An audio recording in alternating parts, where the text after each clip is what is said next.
Assalamualaikum warahmatullahi wabarakatuh. Perkenalkan, nama saya Asri Fitrianisa dari kelas 5 4 Prodi Akuntansi. Saya akan menjelaskan materi teori akuntansi bab 1 tentang pelaporan keuangan dan standar akuntansi. Berikut penjelasannya. Laporan keuangan memberikan informasi posisi keuangan, kinerja, perubahan posisi keuangan suatu perusahaan yang bermanfaat bagi sejumlah besar pemakai dalam pengambil keputusan.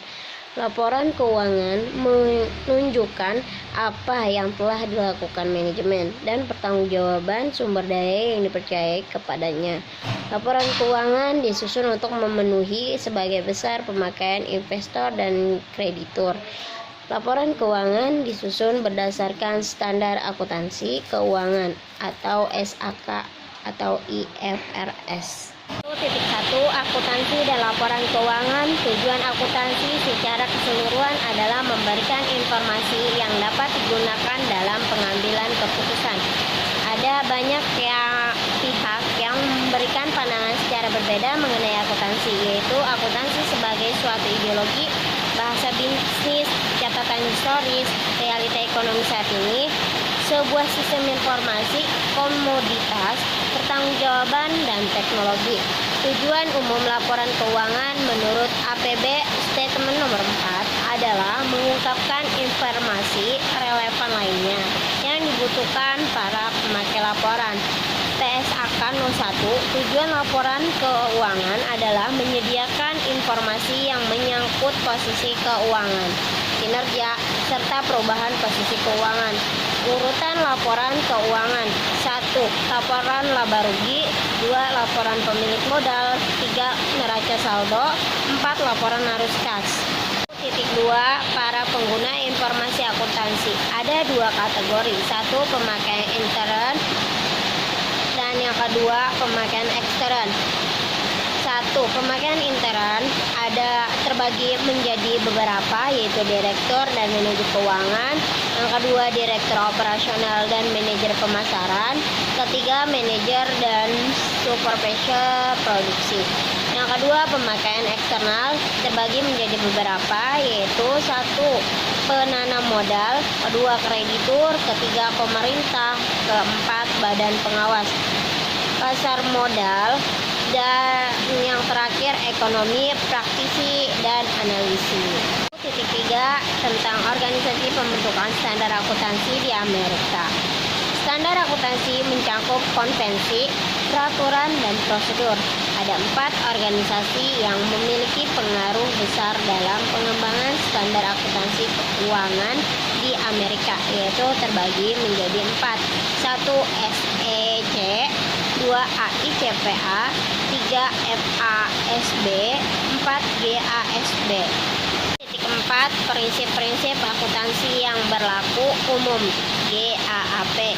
Prinsip akuntansi adalah suatu istilah yang digunakan untuk menggambarkan akuntansi secara keseluruhan, baik itu metode, prosedur, serta ketentuan yang mengandung teori ataupun secara praktis.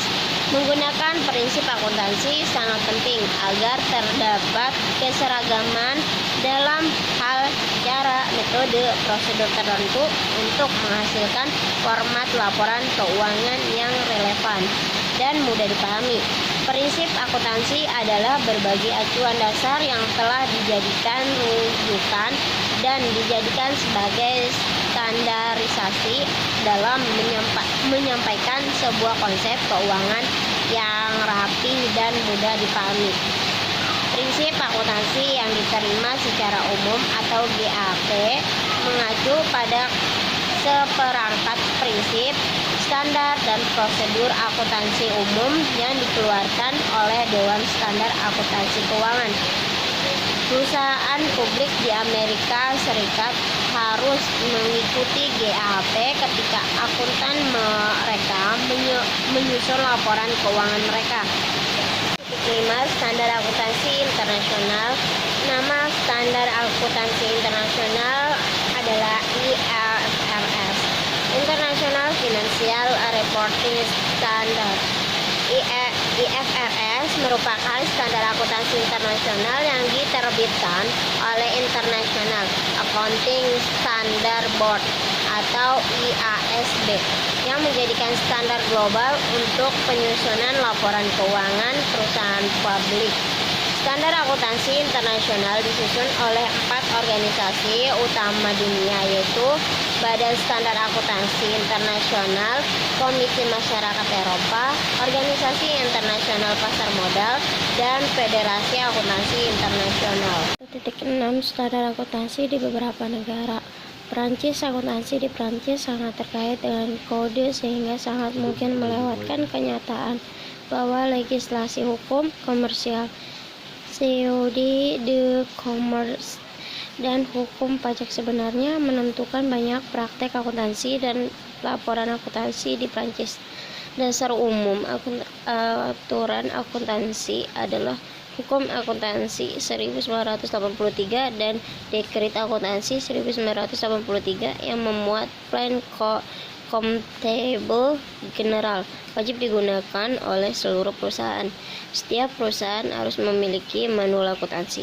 Ciri khusus akuntansi di Prancis adalah terdapatnya dikotomi antara laporan keuangan perusahaan secara tersendiri dengan laporan kelompok yang dikonsolidasikan. Jerman. Lingkungan akuntansi di Jerman mengalami perubahan terus-menerus dan hasilnya luar biasa sejak berakhir Perang Dunia I. Hukum komersial pada secara khusus menuntut adanya berbagai prinsip tata buku yang teratur dan audit secara independen. Hampir tidak tersisa setelah perang usai. Jepang. Akuntansi dan pelaporan keuangan di Jepang mencerminkan gabungan berbagai pengaruh domestik dan internasional. Untuk memahami akuntansi di Jepang, seseorang harus memahami budaya, praktik usaha, dan sejarah Jepang. Jepang merupakan masyarakat tradisional dengan akar budaya dan agama yang kuat. Perusahaan-perusahaan Jepang yang saling memiliki ekuitas saham satu sama lain dan seringkali bersama-sama memiliki perusahaan lain. Investasi yang saling bertautan ini menghasilkan konglomerasi industri yang meraksakan yang disebut berbagai kiretsu.